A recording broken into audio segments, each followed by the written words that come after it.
내가 가고 있는 이 길은 한 번도 가지 않은 길.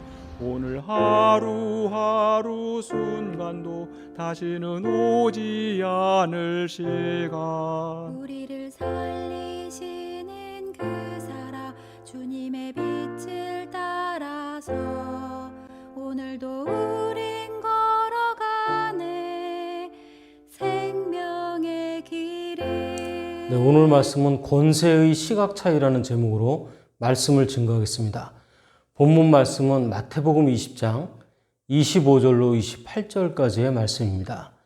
예수께서 제자들을 불러다가 이르시되 이방인의 집권자들이 그들을 임의로 주관하고 그 고관들이 그들에게 권세를 부리는 줄을 너희가 알거니와 너희 중에는 그렇지 않아야 하나니 너희 중에 누구든지 크고자 하는 자는 너희를 섬기는 자가 되고 너희 중에 누구든지 으뜸이 되고자 하는 자는 너희의 종이 되어야 하리라. 인자가 온 것은 섬김을 받으려 함이 아니라 도리어 섬기려 하고 자기 목숨을 많은 사람의 대속물로 주려 함이니라. 아멘. 네, 본문에서 예수님께서 십자가를 지시기 위하여 마지막 길을 가고 계십니다. 그런데 그때 그 길의 실체를 알지 못하는 세베대의 아들의 어머니가 그녀의 아들 2명을 데리고 와서 예수님께 절하면서 말했습니다. 이 나의 2 아들을 주의 나라에서 하나는 주의 우편에 하나는 주의 좌편에 앉게 명하소서. 이에 대하여 예수님은 이렇게 말씀하십니다. 너희 구하는 것을 너희가 알지 못하는도다. 나의 마시려는 잔을 너희가 마실 수 있느냐? 12명의 제자들 중에서 2명만 그와 같은 자리에 앉게 해달라는 요청을 한 것입니다. 이 요청을 옆에서 들은 10명의 제자들은 분하게 생각했습니다. 세상의 권세와 달리 하늘의 권세는 어떤 시각 차이로 얻게 되는지 그 길을 살펴보도록 하겠습니다. 먼저 권세의 시각 차이는 섬김의 자세로 사는 데 있습니다. 예수님은 이렇게 말씀하셨습니다. 본문 26절 말씀입니다. 너희 중에는 그렇지 아니하니 너희 중에 누구든지 크고자 하는 자는 너희를 섬기는 자가 되고. 예수님은 섬기는 사람은 역설적으로 큰 사람이 된다고 하셨습니다. 그 이유는 섬기는 사람은 하나님의 눈에 띄는 사람이 되기 때문입니다. 또한 섬기는 사람은 사람의 눈에 띄는 사람이 되기 때문에 인정받으며 큰 사람이 되는 것입니다. 그래서 섬기는 사람은 그 모임과 그 단체에서 없어서는 안 되는 꼭 필요한 사람이 됩니다. 사도행전 9장을 보면 다비다 이야기가 나옵니다. 다비다의 뜻은 어린 양인데 헬라어로는 도르가라고 합니다. 그 도르가가 죽었을 때 모든 과부가 모여 울었습니다. 도르가는 이 사람들을 많이 도와준 것이 틀림없습니다. 그 사람에 대한 평가는 그 사람이 죽은 다음에야 알 수 있다고 합니다. 우리는 이 사건을 통해서 도르가가 그 당시에 얼마나 훌륭한 사람이었는지 알 수 있습니다. 그녀는 구제를 많이 하며 사람들을 사랑하고 섬기는 사람이었습니다. 그러던 어느 날 그녀는 갑자기 하나님의 부르심을 받아 세상을 떠나게 됩니다. 사도행전 9장 36절로 37절 말씀입니다. 요빠에 다비다라 하는 여제자가 있으니 그 이름을 번역하면 도르가라.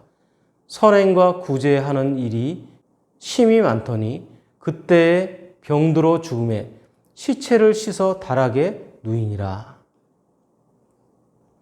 베드로가 이 소문을 듣고 요빠에 있는 다비다 집으로 갔습니다. 수많은 문상객들이 모여 있었습니다. 그들은 슬피 울면서 속옷과 겉옷을 베드로에게 보여줍니다. 다비다의 사랑을 받은 이들이 사랑받은 물건을 들고 와서 보이면서 슬퍼하고 있었습니다. 베드로는 이들의 모습을 보고 다비다의 죽음을 안타까워하며 붙들고 간절히 기도했습니다. 사도행전 9장 40절 말씀입니다. 베드로가 사람을 다 내보내고 무릎을 꿇고 기도하고 돌이켜 시체를 향하여 이르되 다비다야 일어나라 하니 그가 눈을 떠 베드로를 보고 일어나 앉은지라. 다비다는 베드로의 기도를 받고 살아났습니다. 남을 섬기면서 살았던 다비다가 죽자 아쉬워서 울면서 안타까워한 것이 결국은 다비다를 다시 살리는 계기가 되었습니다. 섬김은 그 끝에 영육간의 회복이 있습니다. 섬김은 절망에서 소망을 가져옵니다. 또한 섬김은 베풀었던 일들로 많은 관심과 깊은 사랑을 받게 됩니다. 사도행전 9장에서 그 당시 버림받은 사람들, 소외되어 있던 세 부류의 사람들이 나옵니다. 첫째는 여자입니다. 사도행전 9장 36절에서 다비다를 여제자라고 부르고 있는데 성경에서 여제자라는 직분은 여기에 유일하게 등장합니다. 둘째는 혼자 사는 여자들입니다. 사도행전 9장 39절에서 욥바 성의 모든 과부가 모여 도로가의 죽음을 슬퍼했다고 합니다. 셋째는 무두장이 시몬입니다. 사도행전 9장 43절에서 무두장이 시몬이 나옵니다. 사도 누가는 시몬이란 사람의 직업을 명시함으로써 베드로와 구별하고 있습니다. 개역 성경은 피장이라고도 했고 이것은 가죽을 다루는 기술자라는 뜻입니다. 당시 아주 천대받는 직업 가운데 하나였습니다. 구약 성경에서는 사람이나 짐승의 시체는 부정한 것으로 여겼습니다. 짐승의 시체에서 가죽을 벗기는 냄새나는 일을 하는 사람이 대접을 받지 못하는 함께 어울려 살기 힘든 천민이었기 때문입니다. 우리는 단지 빈부의 차이와 사회적 신분의 차이 이외에도 이 시대에서 진정으로 소외된 사람들이 누구인지 꿰뚫고 살펴서 섬겨야 하겠습니다. 다음으로 권세의 시각 차이는 종의 자세로 사는 데 있습니다. 사람들은 누구나 세상에서 으뜸이 되기를 원합니다. 예수님은 그 길을 우리에게 가르쳐 주십니다. 예수님은 이렇게 말씀하셨습니다. 본문 27절 말씀입니다. 너희 중에 누구든지 으뜸이 되고자 하는 자는 너희 종이 되어야 하리라. 네, 우리는 다윗에게서 그런 사실을 명확하게 볼 수 있습니다. 다윗의 아버지 이새는 아들만 8명을 낳았습니다. 어느 날 사무엘에게 하나님께서 말씀하십니다. 사무엘상 16장 1절 말씀입니다. 너는 뿔에 기름을 채워가지고 가라. 내가 너를 베들레헴 사람 이새에게로 보내리니 이는 내가 그의 아들 중에서 한 왕을 보았느니라 하시는지라. 네, 그래서 사무엘은 기름을 가지고 이새의 집으로 갔습니다. 이스라엘의 왕을 뽑기 위해서입니다. 이새는 막내 아들 다윗은 혼자 양을 치라고 들판에 두었습니다. 그리고 7명의 아들들을 사무엘 앞으로 데리고 왔습니다. 이새는 그들 중에 한 명이 왕이 될 것을 기대했습니다. 큰아들 엘리압, 둘째 아들 아비나답, 셋째 아들 삼마를 차례로 사무엘 앞에 세웠습니다. 하나님은 사무엘 앞에 연속해서 세워진 7 아들들을 향하여 그들은 기름 부을 자가 아니다 라고 말했습니다. 사무엘은 이 7 아들들이 전부이냐고 이새에게 묻습니다. 이새는 이렇게 대답합니다. 사무엘상 16장 11절 말씀입니다. 아직 막내가 남았는데 그는 양을 지키나이다. 다윗은 종같이 사는 사람이었습니다. 형들이 종노릇을 했습니다. 또한 아버지의 종노릇을 했습니다. 좋은 자리에는 다른 사람을 보내고 양을 치는 일에 혼자 종노릇하고 살았습니다.